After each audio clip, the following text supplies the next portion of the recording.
You knew this one was coming. Well, with all the hype around the two, it's time to talk about the history of their relations. Ever since the beginning of human history, though China and India are relatively close to each other, they have not really influenced each other.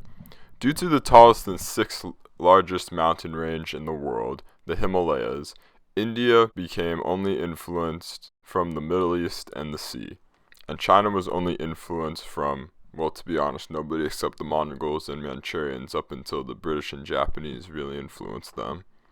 So due to the geographical divide, expansion by the powers never crossed the Himalayas. However, that does not mean they did not affect each other's culture. Buddhism was founded in India, but in a strange twist of fate, ended up becoming the dominant religion in China, and dwindled under the pressure of Hinduism, Sikhism, and Islam in India. The southern Indian kingdom of Cholas also maintained frequent trade with the Chinese. The first war the two would have was when the Sikh Confederacy tried to expand into Tibet in 1841. The Qing Dynasty won that war. Probably the closest the two countries have ever been together was when Hong Kong, Weihai, and all of the Indian subcontinent came under the same empire, the British.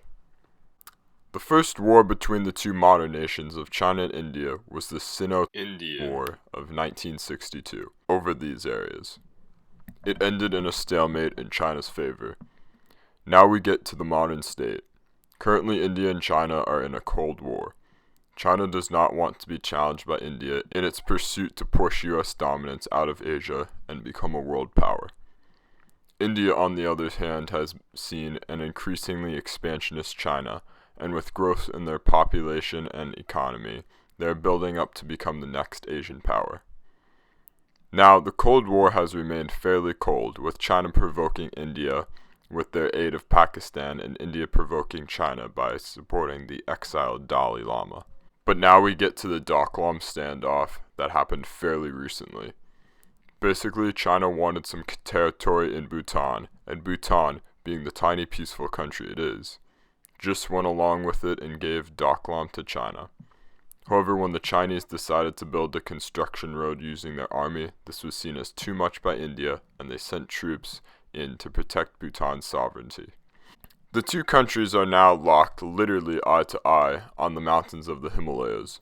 While that dispute goes on, naval expeditions by China into the Indian Ocean only continue to agitate the situation. What is most interesting, however, is what the other three powers, US, Russia, and EU, will do about this. The US has been provoking China lately, with Trump putting them back on the list of human traffickers and giving Taiwan a massive arms deal. We can definitely expect the US to back India, however, it is unclear just how far the US will go. For now, the US is, quote, closely and carefully following the India-China standoff, says US State Department Representative Heather Nauert. I don't know how to pronounce that.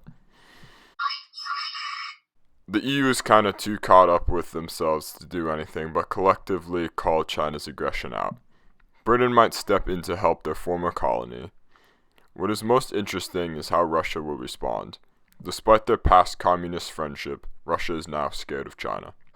Also, China continues to support Pakistan, which has recently gotten on the south side of Iran, which is Russia's ally,